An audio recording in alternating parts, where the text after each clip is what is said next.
কয়েকটা বিষয় নিয়ে কথা বলার। সম্প্রতি অনেক ঘটনাবহুল সময় যাচ্ছে, এমন অনেক ঘটনা ঘটছে যেগুলো আসলে হবার কথা ছিল না।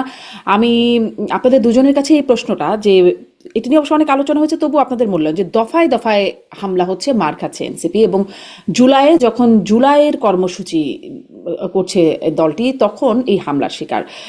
কেন এমন হামলার শিকার হচ্ছে ব্যারিস্টার ফুয়াদ?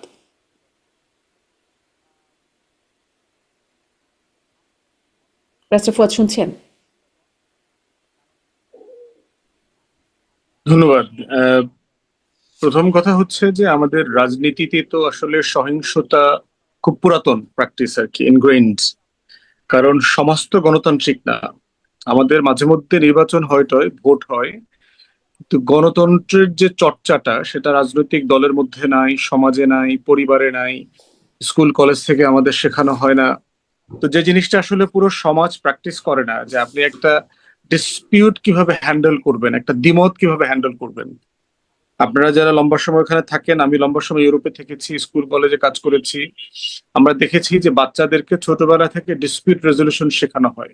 মাঠে মারামারি করেছে, তারপরে বাচ্চাদেরকে এনে ওইটা কাউন্সিলিং করা হচ্ছে যে আসলে এটা কিভাবে ডিল করা যেত বাচ্চাদেরকে। তো আমাদেরকে তো আসলে কখনো কোনোদিন স্কুলে কলেজে পরিবারে আমাদেরকে বাবা মা মনে করছে উল্টা পাল্টা নগদে দুইটা চড় লাগাই দিছে আর কি।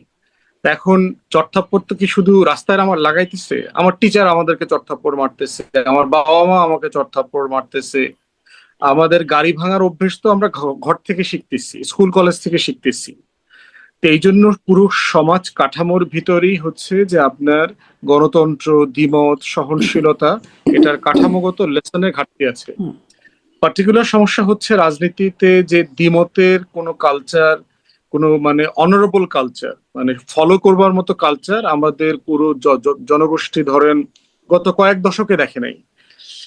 পাকিস্তান আমলে হয়তো কিছু ছিল আপনার, কিন্তু বাংলাদেশ আমলে ধরেন পার্টিকুলারলি, যে আমি আগের আমলে রাজনীতিবিদদের যে লেখাজোখা পড়েছি সেখানে অনেক বেশি সহনশীলতার গল্প পড়েছি।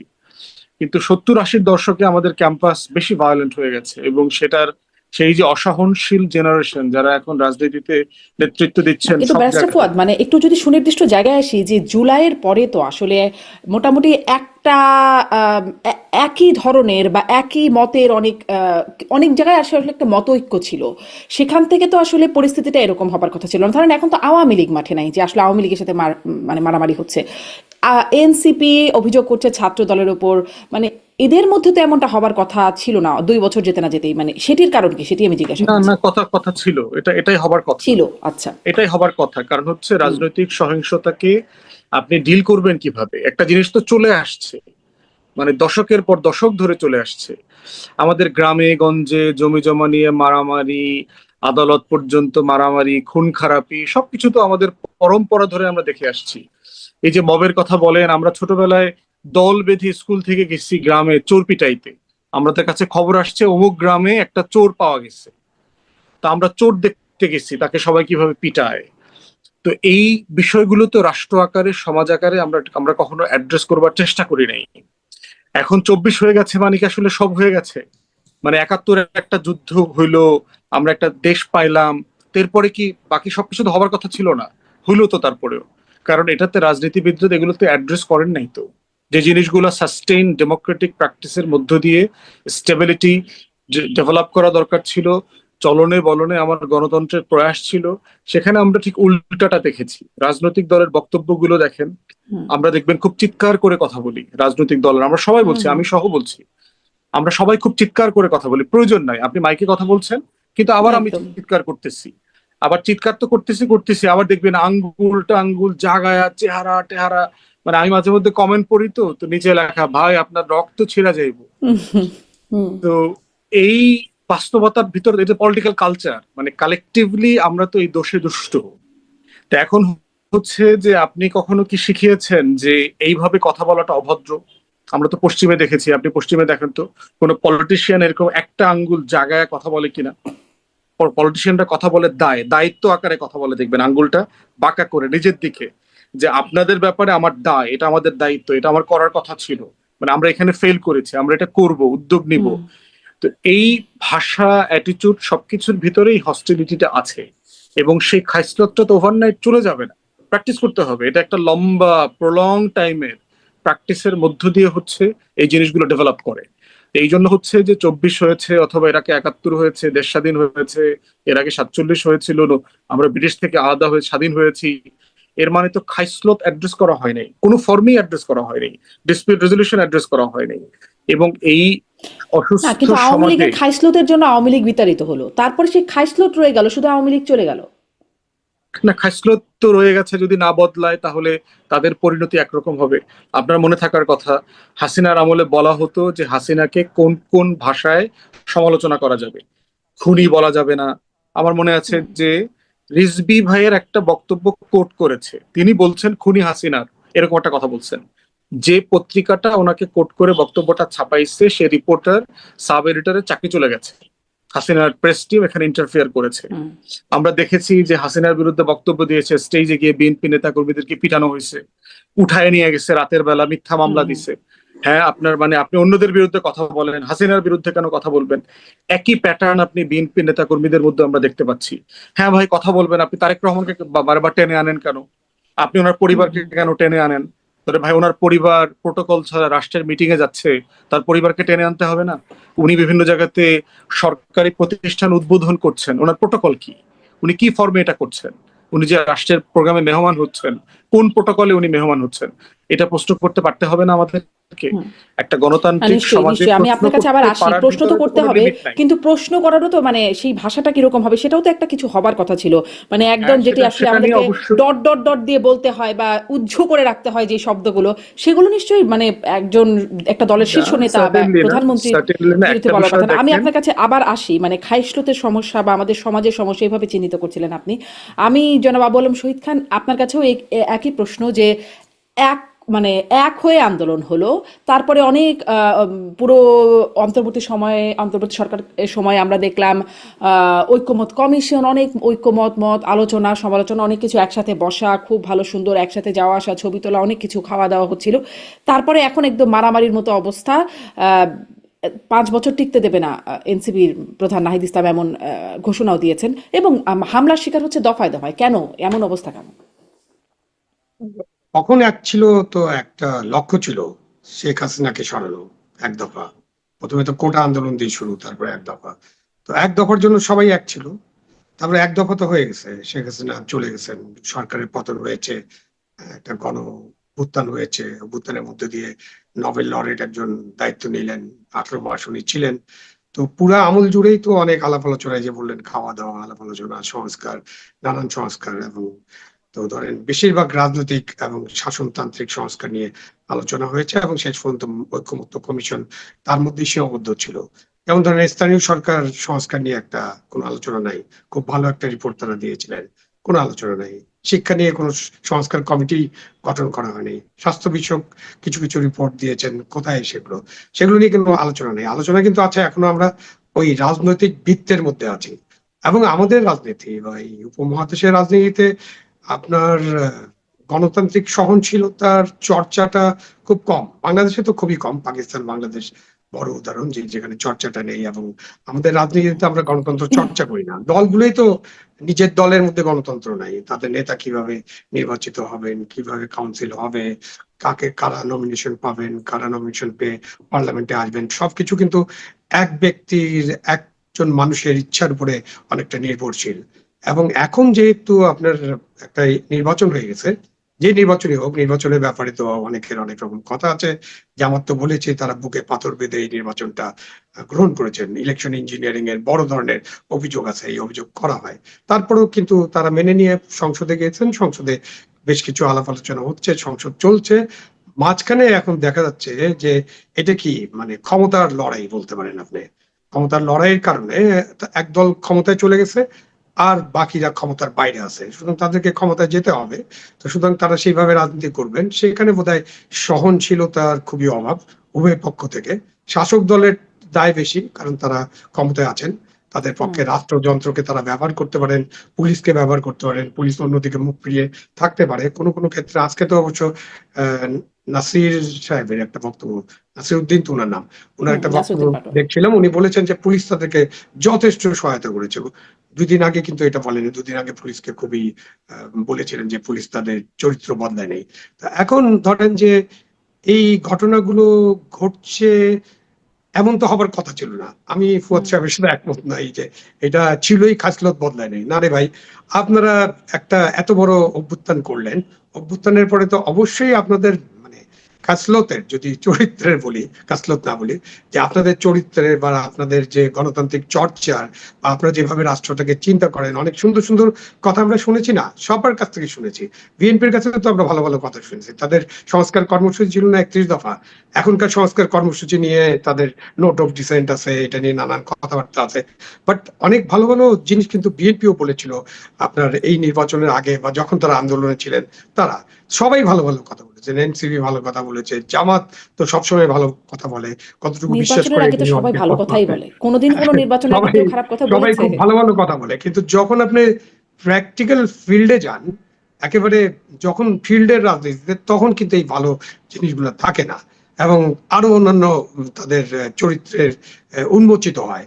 তা এখানে যেটা বলা দরকার যে এই যে এনসিপি যে পদযাত্রা করছে বা জুলাই উপলক্ষে যে প্রোগ্রামগুলো করছে, এগুলো কিন্তু তাদের গণতান্ত্রিক অধিকার এবং গণতান্ত্রিক প্রোগ্রাম।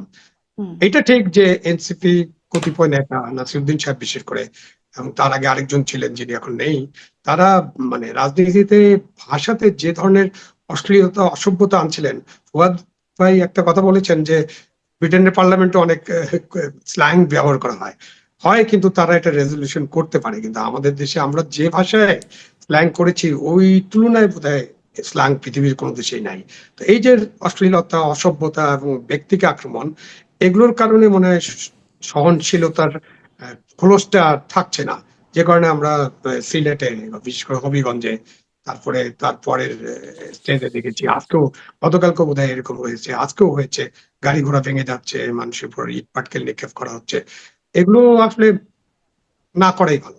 আপনি যদি গণতান্ত্রিক চর্চা করতে চান, হুম। এগুলোকে আপনার সহ্য করতে হবে, শাসক দলকে এটা সহ্য করতে হবে, এবং আপনি আপনার যে হ্যাঁ, আপনি অশ্লীল কথাবার্তা আছে, অসভ্যতা আছে, সেগুলোকে আপনি কিভাবে মোকাবিলা করবেন? মারপিট করে তারা মোকাবিলা করা যাবে না।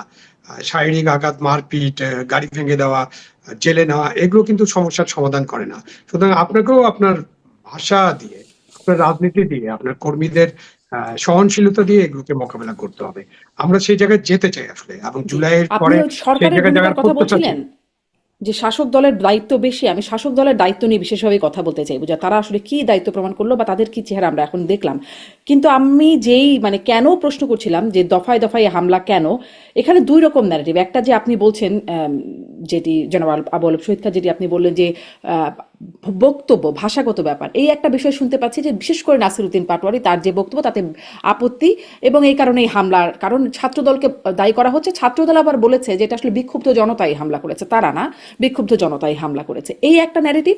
আর একটা ন্যারেটিভ শোনা যাচ্ছে যে আসলে এই এনসিপি নেতারা নিজেরাই লাইমলাইটে আসবার জন্য তারা এমন হামলার ঘটনা ঘটাচ্ছে, এমন কথা কিন্তু জামায়াতে মানে এখন বর্তমান জামায়াতের সদস্য তিনি এবং সাবেক শিবির সভাপতি জাহিদুল ইসলাম, তিনিও একটা পোস্ট করেছেন। আমি একটু ব্যারিস্টার ফুয়াদের কাছ থেকে ওই বিষয়টা একটু আপনার দৃষ্টি আকর্ষণ করছি। তিনি বলছেন যে এই হামলাকে খুব সুপরিকল্পিত বলে মনে হচ্ছে। জুলাই মাসে জামায়াতে ইসলামীকে আলোচনার বাইরে রেখে পাবলিক সিম্প্যাথি বা জনসমর্থন তৈরি করা হচ্ছে। Good plan, good move, deep power. এটির আবার সমালোচনা করে মনিরা শারমিন এটি সমালোচনা করছে। মানে তিনি নিজেদের এনসিপি নিজেরাই নিজেদের কর্মসূচিতে হামলার ঘটনা ঘটে এই জামায়াতকে আড়াল করে নিজেরাই লাইমলাইটে আসছে, এরকম একটা দুটো ন্যারেটিভ আছে। আমি এইটা নিয়েও একটু জনাব আবু আলম শহীদ খান এবং ব্যারিস্টার ফুয়াদ দুজনের কাছে শুনতে চাই। ব্যারিস্টার ফুয়াদ, আপনার কাছ থেকে একটু শুনি আগে। প্রথম কথা হচ্ছে যে আপনার যারা এখানে গেছেন ওরা তো অলরেডি পরিচিত। হুম। মানে ওরা নতুন করে লাইমলাইটে আসবার চেষ্টার দরকার কেন? তাদের পার্লামেন্টে মেম্বার আছে 8 জন, তারা তো ন্যাশনাল পলিটিক্সে অলরেডি ভিজিবল। তো সেইখানে এই ধরনের ঘটনা ঘটিয়ে আপনার তার খুব বড় বেনিফিট আছে এটা আমার কাছে মনে হয় নাই। ইভেন এই যে ধরেন জামায়াতকে লম্বা আড়াল করা, সময়, মানে জাহিদুল ইসলাম যেটি বলছেন ওইটাতে যে আসতেছি, জামায়াতকে আড়াল করে নিজেরাই প্রমিনেন্ট হয়ে গেলেন। ওইটাতে আসতেছি। এরপরে দেখেন যে আপনার ভাষার ব্যাপারে যেটা আমি বারবার বলেছি যে আমি আপনার সাথে আমি বারবার বলেছি যে আমিও শেখ হাসিনাকে তো রেগুলার সমালোচনা করেছি, আমি তারেক রহমানের সরকারের রেগুলার সমালোচনা করছি। কই কাউকে তো ব্যক্তিগতভাবে অথবা পরিবার টেনে বাবা মাকে রেফারেন্স করে তো কথা বলতে হয় না।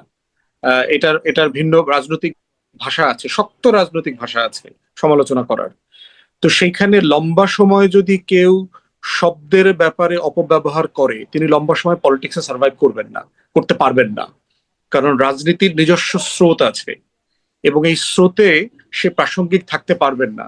এই একটু যদি মনে একটু যদি সত্য হয়ে থাকে যে এই নিজের প্রোগ্রামের উপরে নিজে ইয়ে করাইলাম, অ্যাটাক করাইলাম, এগুলো মতিউর রহমান রেন্টুর বইতে, আমার ফাঁসি চাই বইতে, হাসিনার চরিত্র হাসিনার সম্পর্কে আমরা তখন পড়ছি যে হাসিনা এগুলো লোক পাঠায় নিজের দলের লোক মারাইতো। তো এই পলিটিক্সটা সার্ভাইভ করে নাই, তো এটা ওয়ার্ক করতেছে না। তো এটা বারবার প্রমাণ হচ্ছে যে এই পলিটিক্সটা সার্ভাইভ করবে না। তাই মুখের ভাষা বলেন আর সাবোটাজ বলেন, এই পলিটিক্স কখনো গণতান্ত্রিক রাজনীতিতে লম্বা সময় থাকবে না। যদি এনসিপির কোনো নেতারা এগুলো করে থাকেন, তাদের ছোট ভাই হিসাবে আমি বলবো যে তারা এইসব ব্যাপারে ইতিহাসের দ্বারস্থ হন। এটা ওয়ার্ক করবে না, এবং আমি এটা বিশ্বাস ইতিহাসের করি না যে দ্বারস্থ এটা আসলে কেউ যে কখনো করবার। হয় না সেটা এতদিনে আমরাও বুঝে গেছি যে ইতিহাসের দ্বারস্থ, ইতিহাস থেকে কেউ শিক্ষা নেয় না। কিন্তু আপনার আসলে মানে যে দুইটাই যে ন্যারেটিভ আছে, আপনার আসলে কোনটা বা কোনোটাকে কি একটু বিশেষভাবে ঠিক মনে হয় কিনা? Right, second second second narrative যেটা বলছে সেটা তো সাবেক শিবির নেতা যেটা বলেছেন, এটা তো জামাতের পলিটিক্যাল ফেলিওর দেখতে পাচ্ছি। মানে আপনি দেশের সবচেয়ে বড় বিরোধী রাজনৈতিক দল, বিরোধী দল, আপনাকে এনসিপি আলোচনা থেকে সরায় দিতে পারে এরকম একটা ঘটনা ঘটাইলো। তো ইটস ইউর পলিটিক্যাল ফেলিওর। আপনি তো পলিটিক্সে সার্ভাইভ করবেন কিভাবে যদি আপনি এটা ম্যানেজ করতে না পারেন যে অন্য দল আপনার স্পেস নিয়ে যাচ্ছে। তো এটা আমি খুবই মানে অরাজনৈতিক জায়গা থেকে দেখতেছি আর কি, যে এটা খুব শক্তিশালী যুক্তি না। বরং এটা যদি ফেলিওর হয়ে থাকে, এটা জামাতের দলীয় ফেলিওর। সে নিজে রাজনীতিতে ভিজিবল থাকতে পারছে না, জুলাইতে সে প্রাসঙ্গিক থাকতে পারছে না, সে আলোচনায় থাকতে পারছে না। এটার জন্য ওই হবিগঞ্জে নিয়ে নাসিরুদ্দিন পাটোয়ারিকে পিটাইতে হবে, একটা তরুণ একটা ইয়াং ছেলে আলিফের চক্ষু নষ্ট করে দিতে হবে, এটা পলিটিক্সের ডেফিনেশনে পড়ে না।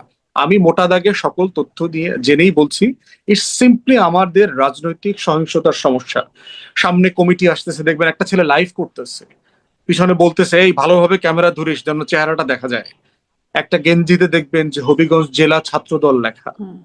মানে এটার মানেটা কি? বাংলাদেশের কালচারে এটা খুবই টিপিক্যাল, ভাইয়ার দৃষ্টি আকর্ষণ করা। লোকাল যে ভাইয়া আছে সেটা আছে, লর্ড আছে, তো আপনি জানেন আমাদের প্রত্যেকটা অঞ্চলে এক একজন লর্ড আছে। এই লর্ডের দৃষ্টি আকর্ষণ করা, দৃষ্টি আকর্ষণ করে কি হবে? দৃষ্টি আকর্ষণ করে যেটা হবে সেটা হচ্ছে, আমি আগামী দিনের কমিটি আসতেছে, কমিটিতে আমি একটা স্পেস পাবো, পুলিশ প্রশাসন আমাকে জানলো যে আমি অমুক এবং ভাইয়ার বিশ্বস্ত লোক।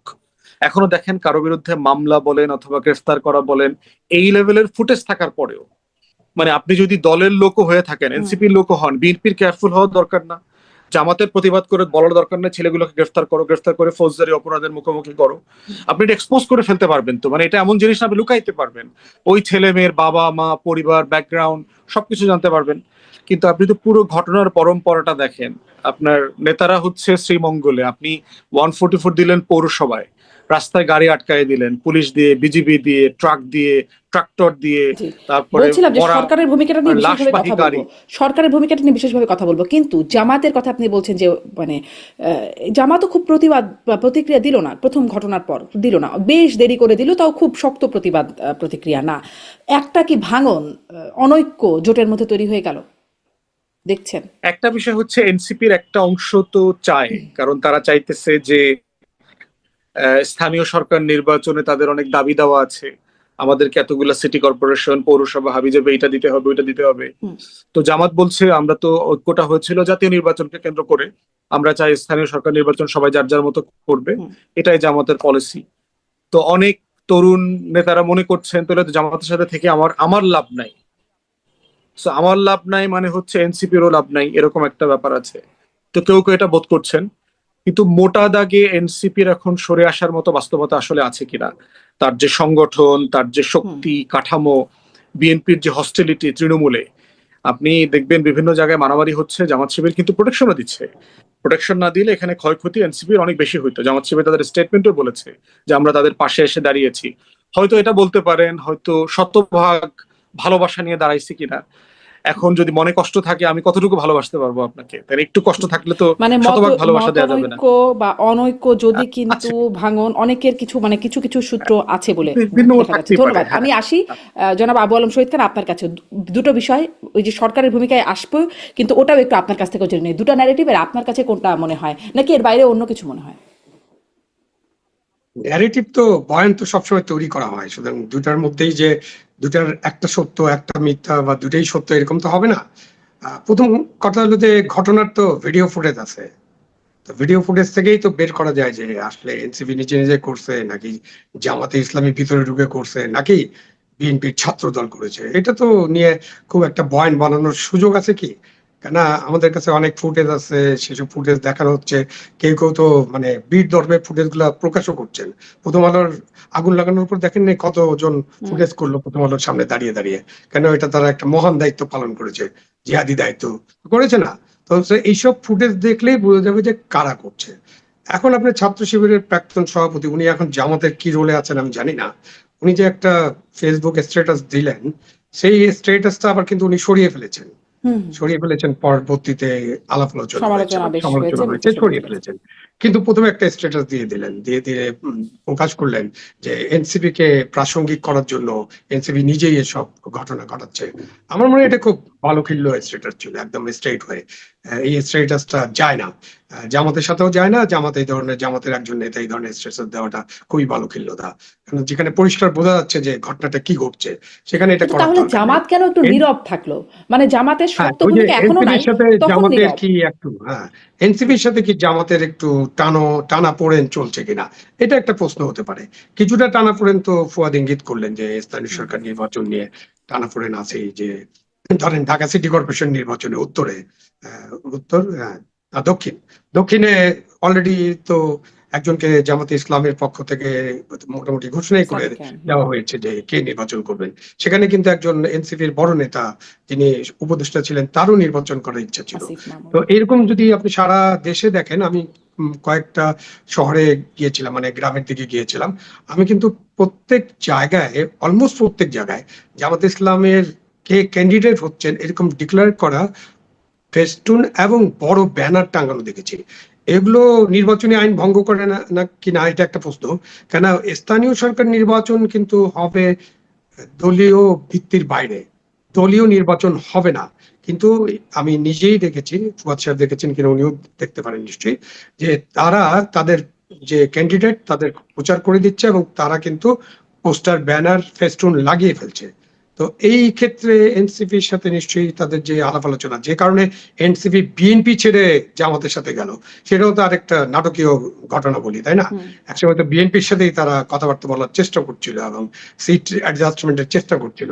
তারপরে তারা জামাতের এখানে চলে গেল এবং অনেকে মনে করেন, আমিও মনে করি যে এটা তাদের একটা আত্মহত্যার মতো। কেন এনসিপি একটা দল, যে দলটাকে নতুন একটা দল এবং গণ অভ্যুত্থানের মধ্য দিয়ে গড়ে ওঠা নেতাদেরকে নিয়ে এই দলটা গঠিত হয়েছে, সুতরাং তাদের একটা ওয়েটিং টাইম থাকার কথা এবং তাদের একটা বড় দলে, মানে বাংলাদেশে আমরা সবসময় বলি যে দুটা দল ক্ষমতায় আছে এবং দুটো দলকে আমরা দেখেছি, আর আমরা সামরিক স্বৈরশাসন দেখেছি। এই তো বাংলাদেশ, বাংলাদেশের 55 বছর। তো আর কাউকে দেখি নেই, আর জামাতকেও দেখিনি অবশ্য। জামাত তো এইবার অনেক ভালো বিরোধী দলের চলে আসছে, কখনো কোথাও আসে নাই, মানে তাদের জন্মলগ্ন থেকে কোথাও আসে নাই। তো এখন এনসিপির কাছে এরকম একটা প্রত্যাশা মানুষের হয়তো ছিল, কিন্তু এনসিপি কিন্তু সেই প্রত্যাশার এখন ধারে কাছে নেই। এখন এনসিপির যে অবস্থা, তাতে তারা জামাত জোট ছেড়ে বাইরে চলে যাবে এরকম ভাবাটা খুব মুশকিল। কারণ তাদের তো ওই শক্তি নাই এবং তারা অলরেডি তাদের যে শক্তি বা তাদের যে জনপ্রিয়তা, সেখানে তাদের ভাটা পড়েছে। আপনি সেরকম ভাটা তো আজকে তো ইউনিভার্সিটিতে ডাকসু একটা জুলাই বিষয়ে একটা পোস্টার আয়োজন করেছিল, পোস্টার অথবা গ্রাফিটি আয়োজন হুম। করেছিল ডাকসু। এবং ওইটার ভিডিও ফুটেজ নিশ্চয়ই আপনি দেখেছেন, বা না দেখে থাকলে একজন বক্তৃতা করছে আর দুইজন লোক চেয়ারে বসে আছে, আর কোনো লোকজন নাই। এটা কিন্তু বড় ধরনের একটা পরিবর্তন হয়ে যাচ্ছে কিনা, মানে মানুষ কি জুলাই আন্দোলনে যোগ দিয়েছিল, তারা নিজেদেরকে প্রতারিত ভাবতে শুরু করেছে হুম। কিনা, বা জুলাই আন্দোলনের যারা নেতা ছিলেন তাদের উপর থেকে বিশ্বাস চলে যাচ্ছে কিনা, এরকম একটা বড় জায়গাও কিন্তু সৃষ্টি হয়ে যাচ্ছে। সেখানে একটা বড় ধরনের ব্যত্যয় হয়ে যাচ্ছে কিনা বা বড় ধরনের পরিবর্তন হয়ে যাচ্ছে কিনা, এটাও কিন্তু আলোচনা করার স্কোপ আছে বা জি, ভবিষ্যতে আমাদের একটা করতে গুরুত্বপূর্ণ হবে। বিষয় তুললেন, এটা নিয়েও একটু প্রশ্ন করতে চাই, কিন্তু তার আগে আপনি একটু সরকারের ভূমিকাটাও শুনে নিই, যে সরকারকে আমরা কি ভূমিকায় দেখলাম। ধরেন অন্তর্বর্তী সরকারের সময়ও গোপালগঞ্জে গিয়ে এনসিপি হামলার শিকার হলো, তখন আমরা দেখেছিলাম কিভাবে এপিসি পাঠিয়ে সেনাবাহিনী বিশেষ একরকম অভিযান করে তাদেরকে উদ্ধার করে নিয়ে আসলো, এবং আসিফ মাহমুদ সজীব ভুঁইয়া এবং স্বরাষ্ট্রমন্ত্রী দুজনে মিলে পুলিশ কন্ট্রোল রুমে বসে জুস খেতে খেতে দেখছিলেন যে পরিস্থিতি কি কেমন সেটি দেখছিলেন। মানে খুবই যে সরকারের সদিচ্ছা আছে বা তৎপর সরকার তাদের নিরাপত্তা দেবার ব্যাপারে, সেটি একদম চোখের সামনে এসেছে। আর এখানে দফায় দফায় হবিগঞ্জে হামলা শিকার হচ্ছে, পুলিশ দাঁড়িয়ে আছে। এই হবিগঞ্জ থেকে 144 ধারা জারি করা হলো, আবার যাচ্ছে সিলেটে গিয়ে হামলা শিকার গোলাপগঞ্জে, মানে বারবার হামলা শিকার হচ্ছে তারা, মামলাও করছে, কাউকে গ্রেপ্তারও করা হচ্ছে না, তাদেরকে নিরাপত্তাও দেওয়া হচ্ছে না, মানে কিছুই হচ্ছে না একরকম এরকম। ফলে সরকারের আসলে ভূমিকা এমন কেন, বা মানে সরকারের ভূমিকাটা আপনি কিভাবে দেখেন? না, সরকারের ভূমিকা তো মানে খুবই স্পষ্টভাবে বলতে হলে তো বলতে হবে যে সরকার এখানে যে তাদের যে নিরপেক্ষ ভূমিকা, মানে রাষ্ট্রযন্ত্রের যে নিরপেক্ষ ভূমিকা, সেটা হয়তো আমরা দেখতে পাচ্ছি না। এবং একটা মামলাও কিন্তু হয়েছে তাদের বিরুদ্ধে, কি হুম আইফোন ছিনতাইয়ের মামলা টামলা। তো হুম। এখন যদি আপনি অতীতের কথা চিন্তা করেন, অতীতে যেমন হতো, যেমন মিলন সাহেবের নামে একটা ভ্যানিটি ব্যাগ ছিনতাইয়ের মামলা ছিল চাঁদপুরে, কচুয়াতে। তো এরকম মামলা ধরেন, এই যে মামলা প্লেট হলো চুরির মামলা ছিল সাবির হোসেন চৌধুরীর বিরুদ্ধে, মানে এরকম তাই না? তো আপনি অসংখ্যই চিন্তা করেন যে পাল্টাপাল্টি এই যে গিয়েছে। মামলার যে আগের মতোই, মানে সবকিছু যদি আগের মতোই চলে, তাহলে তো অবশ্যই সরকারকে এখানে তাদের যে সহনশীলতা এবং তারা যে গণতন্ত্রে বিশ্বাস করেন এবং গণতান্ত্রিক রাজনীতিটাকে সামনে এগিয়ে নিয়ে যেতে চান, তারা তো তত্ত্বাবধায়ক সরকারও আনতে চান, তাই না? তত্ত্বাবধায়কের সরকারের অধীনে তাদের পরবর্তী নির্বাচন হওয়ার কথা, পরবর্তী হয়তো কয়েকটা নির্বাচন হওয়ার কথা। কি হবে আমরা জানি না এখনো, সংসদে কি ধরনের বিল পাস হয় তার উপর নির্ভর করবে। তো এই যে এই বিষয়গুলোতে তো সরকারকে অবশ্যই যে আইনগত দিকগুলো বিবেচনা করে ব্যবস্থা নিতে হবে।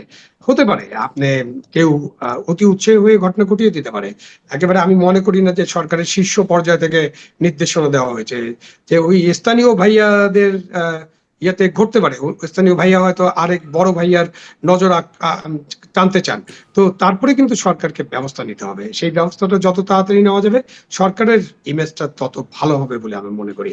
এটাতে কিন্তু সরকারের ইমেজ সংকট সৃষ্টি হচ্ছে। হুম। একটা ঘটনা দিয়ে কিছু হবে না, বাট এগুলো যদি ঘটতে থাকে লাগাতার সারা দেশ জুড়ে, এবং অন্যদিকেও কিন্তু আমরা খুব একটা অ্যাগ্রেসিভ বক্তব্য দেখতে পাচ্ছি।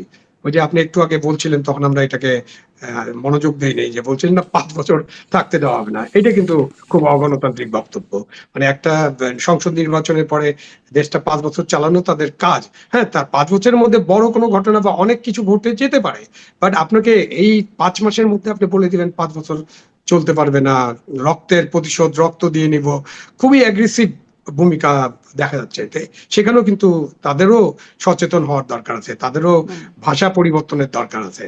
সকলের ভাষায় গণতান্ত্রিক ভাষায় আসতে হবে, এবং রাষ্ট্রযন্ত্র, পুলিশ, আইন শৃঙ্খলা রক্ষাকারী বাহিনীকে আইন অনুযায়ী ব্যবস্থা নিতে হবে। কারণ মুখের দিকে তাকিয়ে তারা কাজ করবেন, এটা হবার কথা না, হতে পারে না, হলে বিপদ আছে ভবিষ্যতে। জি, বিপদ তো আসলেই আছে, কথা তো কেউ রাখছে না, সেখানেই তো সমস্যা। ব্যারিস্টার ফুয়াদের ভিডিওটা অফ হয়েছে। জি, তাহলে ওই যে যেটি জুলাই থেকে, মানে আহ, জুলাইয়ের মহিমাটা কোথায় থাকছে আসলে, যখন জুলাই এরকম মানে জুলাই কর্মসূচির উপর হামলার ঘটনা ঘটছে, বা ওই যে আপনি বলছিলেন যে খাসলত তো পরিবর্তন হলো না, সব রাজনৈতিক খাসলত রয়ে গেল, সব খারাপ খারাপ খাসলতগুলো, ওই আঙ্গুল উঁচিয়ে কথা বলা, গালিগালাজের বরঞ্চ বাড়লো। গালিগালাজটা এত পাবলিকলি শোনা যেত না, এখন পাবলিকলি গালিগালাজটা খুব শোনা যাচ্ছে।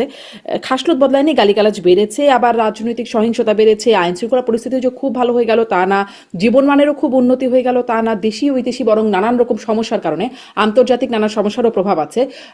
গ্যাস সংকট, বাজারের মূল্য, মানে ঊর্ধ্বগতি, এরকম নানান সমস্যায় মানুষের জীবন মানেও সমস্যা রয়ে গেল। আবার এদিকে জুলাই নিয়ে অনেক বিতর্ক এর মধ্যে আসছে। এর মধ্যে যে বিতর্ক, ধরেন মাঝখানে হান্নান মাসুদের ফোন আলাপ ফাঁস হলো, কিভাবে মার্কিন মানে দের সাথে যোগাযোগ হচ্ছে, সংযোগ হচ্ছে, বা রিয়াল হিরো পিটার হাস এরকম কথা আসলো, মার্কিনীদের সহায়তা, মানে যতটা অর্গ্যানিক আমরা মনে করেছিলাম যখন আন্দোলনটা হচ্ছিল, তারপরে এই জিনিসগুলো অনেক প্রশ্ন তুলে দিল।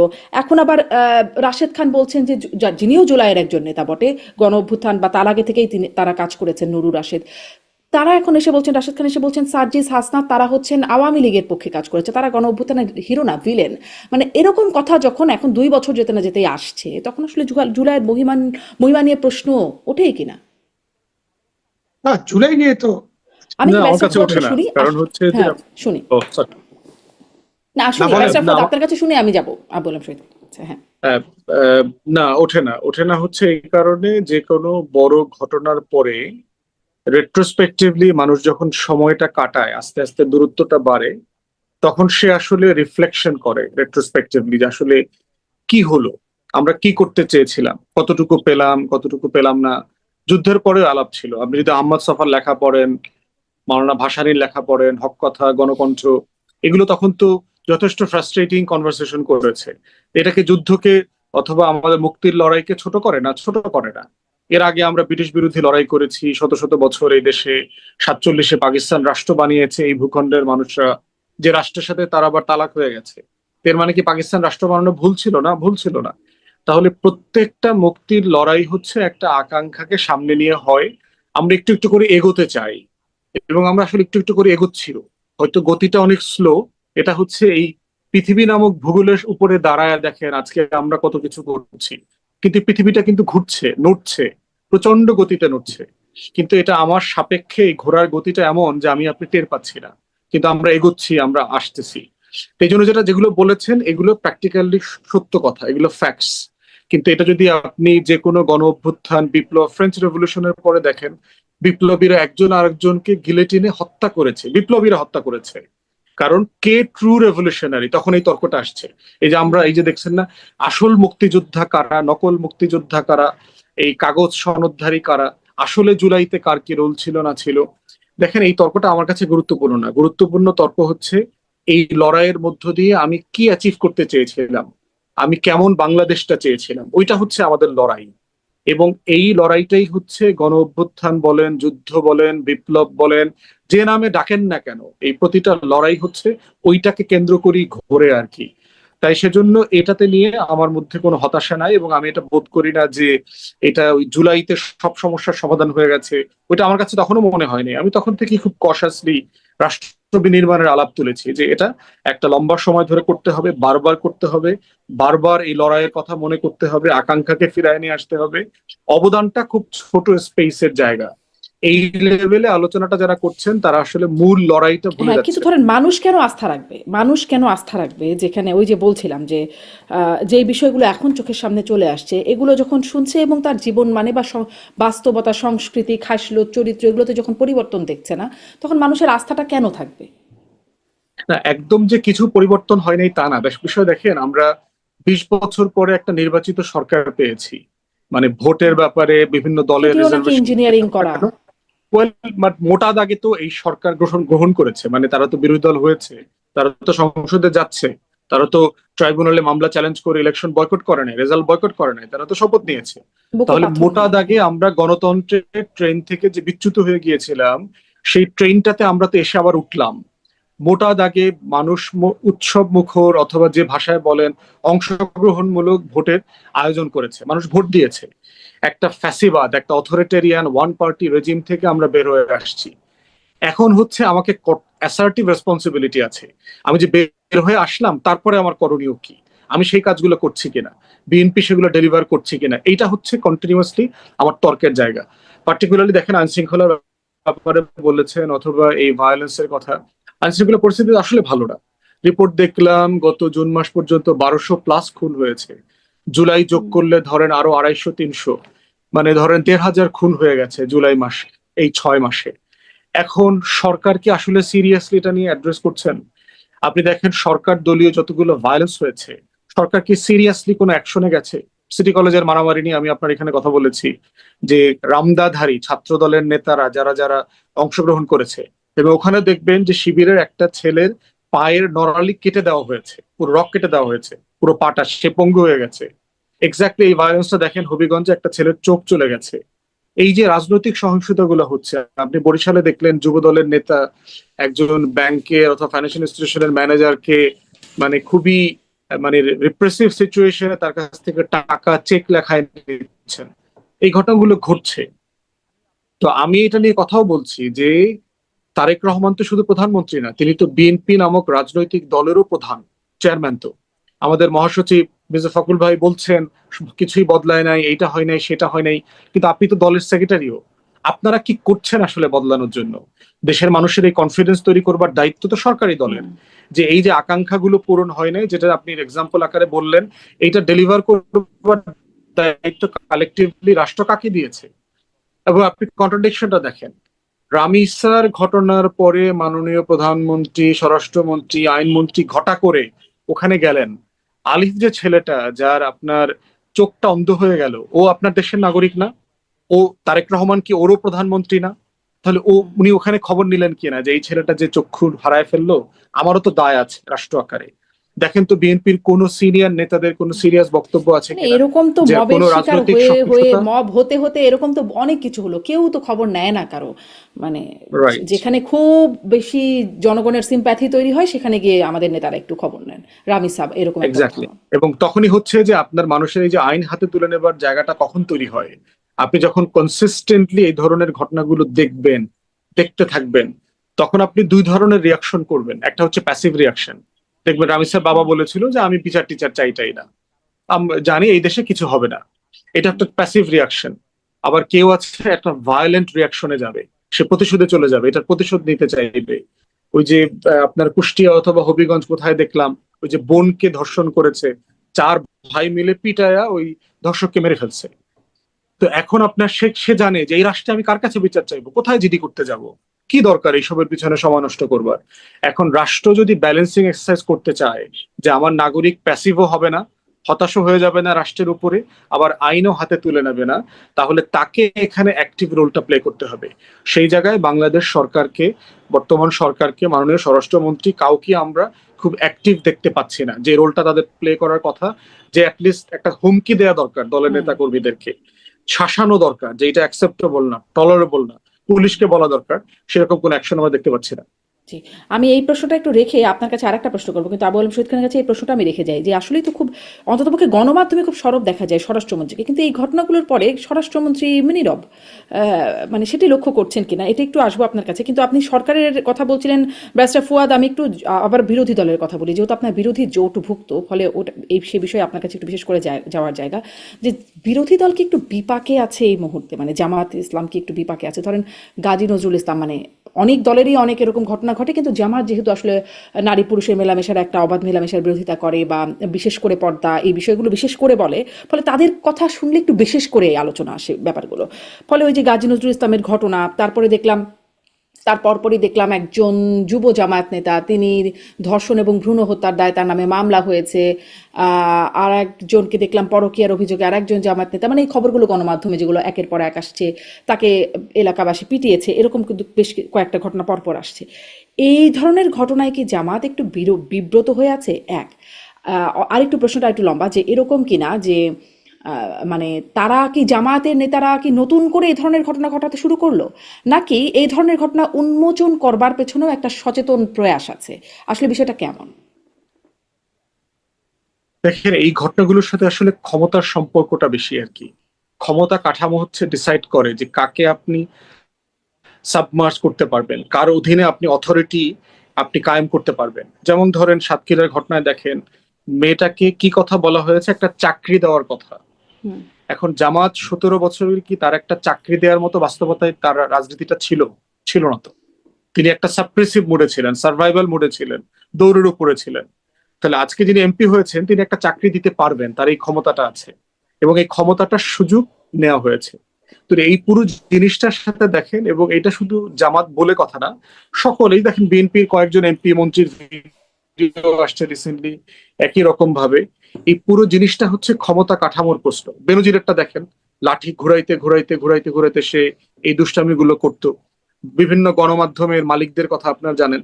তো এখন প্রশ্ন হচ্ছে, জামাত যেহেতু ক্ষমতা কাঠামোর কাছাকাছি চলে আসতেছে, এই জন্য এই আচরণগুলো আপনাদের কাছে, আমাদের কাছে এক্সপোজড হচ্ছে।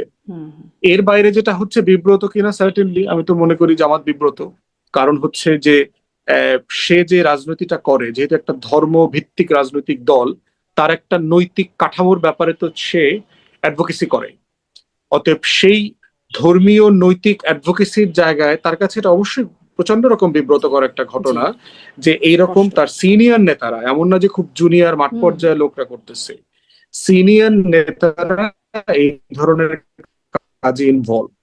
আবার ইকুয়ালি তাকে অ্যাপ্রিসিয়েটও করতে হবে। তারপরে কিন্তু দ্রুততম সময়ে তার দলের 3বারের নির্বাচিত এমপি দল থেকে বহিষ্কার করেছে। সবার কাছ থেকেই এই জিনিসগুলো দেখতে চাই।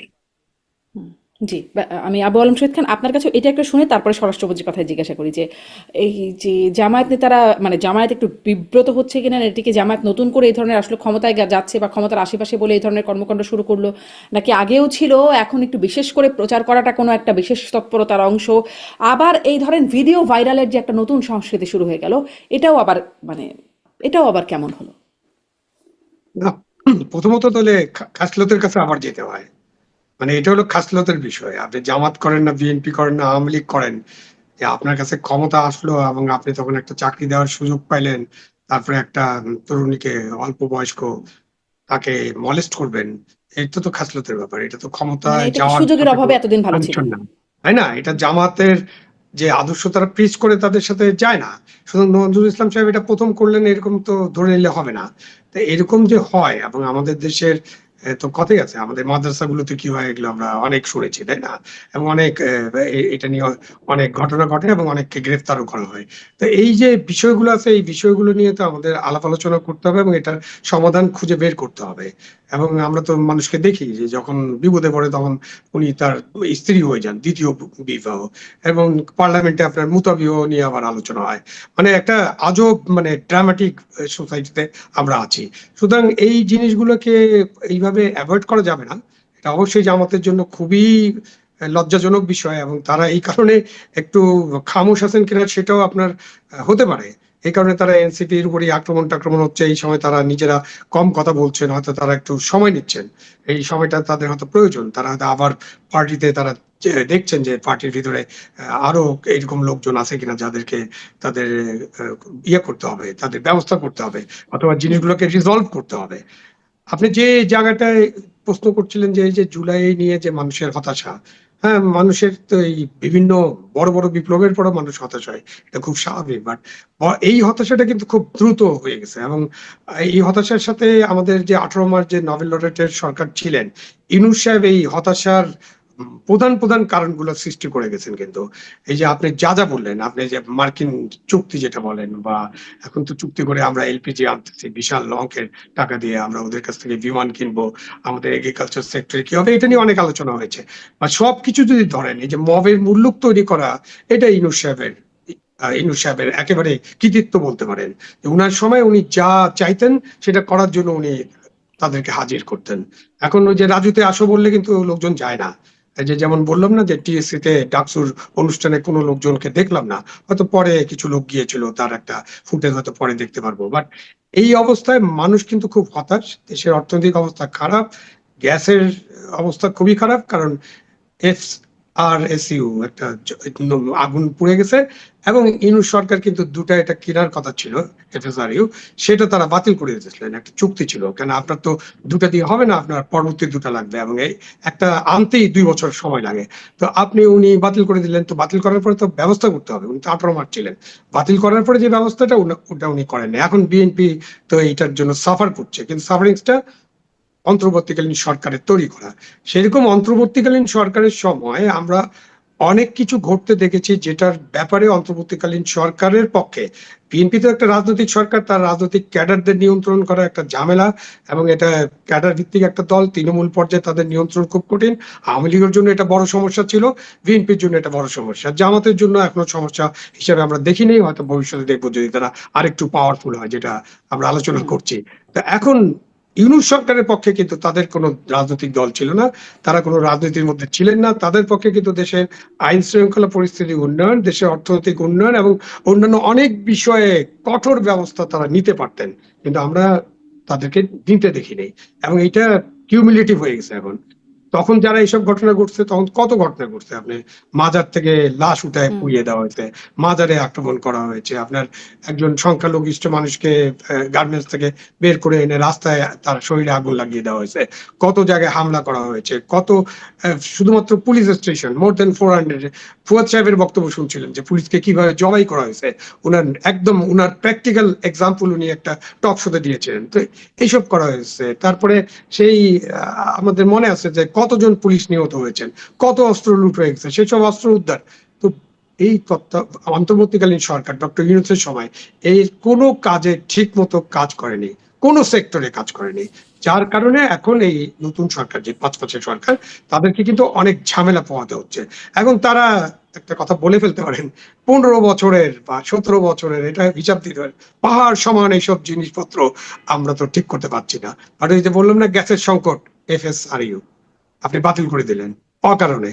আপনি আনান, তাহলে বাতিল করলে আপনি 1 মাসের মধ্যে টেন্ডার করলেন না কেন? আপনার যে এই ধরনের ঘটনা ঘটতে পারে এটা তো আপনি জানেন, তো আপনি করেননি। না করে এখন আমি 15 বছরের সরকারকে দোষ দিই, লাভ কি? তারা 2টা অর্ডার দিয়েছিল, আজকে বাংলাদেশে গ্যাস সমস্যা হতো না। অন্যান্য অনেক আমরা অভিযোগ আনতে পারি, তারা গ্যাস সেক্টরে লুটপাট, ইয়াতে আপনার পাবলিক সেক্টর যে আমাদের বিদ্যুৎ আছে লুটপাট, আপনার স্ট্যান্ড বাই তাদেরকে দিয়ে, যারা ওই যে কুইক রেন্টাল, তাদেরকে লক্ষ কোটি টাকার উপরে আপনি টাকা দিয়েছেন, এইসব অনেক অভিযোগ আনতে পারেন। বাট ওই অভিযোগটা তো আনতে পারবেন না যে ওনাদের জন্য আজকে আমাদের এই গ্যাসে সমস্যা হচ্ছে। তো এই সব মিলিয়ে এখন তারেক জিয়ার সরকারের অনেক সমস্যা, তার মধ্যে যদি এই রাজনৈতিক বিপাকে সংঘাত চলতে থাকে, সেটা কিন্তু এখান নতুন থেকে মাত্রা যোগ আপনার কাছ করবে। থেকে এই প্রশ্নটা নিয়েই আমি ব্যারিস্টার ফুয়াদের কাছে শেষ প্রশ্ন এবং খুবই অল্প সময় আপনার কাছ থেকে একটু জানতে চাইবো। এই যে ধরেন বিরোধী জোটে অনৈক্য দেখছি, আবার রাজনীতিতে হামলা মামলা সহিংসতা, ব্যারিস্টার ফুয়াদ আপনি কি আমাকে শুনতে পাচ্ছেন?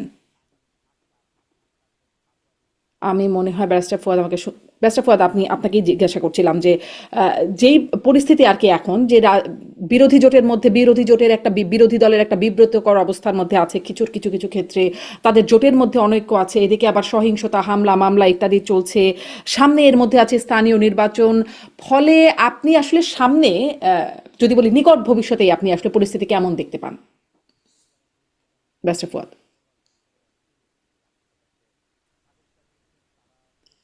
আপনি কি আমার প্রশ্নটা শুনতে পেয়েছেন? না, শুনিনি। আচ্ছা, আরেকবার একটু করি যে বর্তমানে যে পরিস্থিতি আমরা দেখছি, আপনার কথা থেকেও শুনলাম যে জামাতে ইসলামের একটা বিব্রতকর অবস্থা কিছু কিছু ক্ষেত্রে আছে, জোটের মধ্যেও কিছু বিষয় নিয়ে অনৈক্য আছে, এই গেল বিরোধী দলের অবস্থা। সরকারি দল আবার এইসব কিছু কিছু ক্ষেত্রে নিষ্ক্রিয় থাকছে যখন বিরোধীদের উপর হামলা টামলা হচ্ছে, আবার হামলা মামলা সহিংসতার সংস্কৃতিও দেখতে পাচ্ছি, সামনে স্থানীয় নির্বাচন। এই সব বাস্তবতার মধ্যে আপনার কাছে কি মনে হয় সামনের দিনগুলোতে আসলে পরিস্থিতি কি একটু একটু করে ভালোর দিকে যাবে, নাকি আস্তে আস্তে এই খাসলত আরও খারাপ খাসলতের দিকেই যাবে আর কি, আবার আরও চরিত্র পরিস্ফুটিত হবে?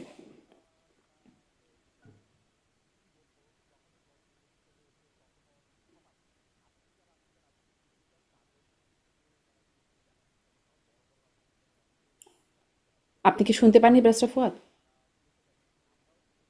এবার শুনতে পেয়েছি। দেখেন, স্থানীয় সরকার নির্বাচনকে সামনে রেখে সংক্ষেপে, সবচেয়ে মোটা দাগের সহিংসতা হবে যদি বিএনপি তার প্রার্থী অথবা তার ক্যান্ডিডেট সিলেকশনে প্রসেস ফলো করতে না পারে। কারণ হচ্ছে লম্বা সময় ধরে, আপনার প্রায় 20 বছর ধরে তারা ক্ষমতার বাইরে। তো তাদের অনেক আকাঙ্ক্ষী প্রার্থী আছেন যারা ইউনিয়ন পরিষদের চেয়ারম্যান মেম্বার হতে চায়, মেয়র হতে চায়। তো সেই জায়গাতে এই মাল্টিপল ক্যান্ডিডেসি তারা আসলে দল আকারে কিভাবে ম্যানেজ করবে, এবং পার্টিকুলারলি যদি এমনটা হয় যে আপনার তাদের যেহেতু মানে দলীয় মার্কায় হবে না, তো সেহেতু আপনার স্বতন্ত্র নির্বাচন করবা, স্বতন্ত্র প্রার্থী হয়ে যাওয়ার অনেক সম্ভাবনা আছে। তো সেই জায়গাটা আসলে তারা কিভাবে ডিল করবে এটার উপর ডিপেন্ড করছে যে আপনার অনেক সহিংসতার সুযোগ আছে সেইখানে।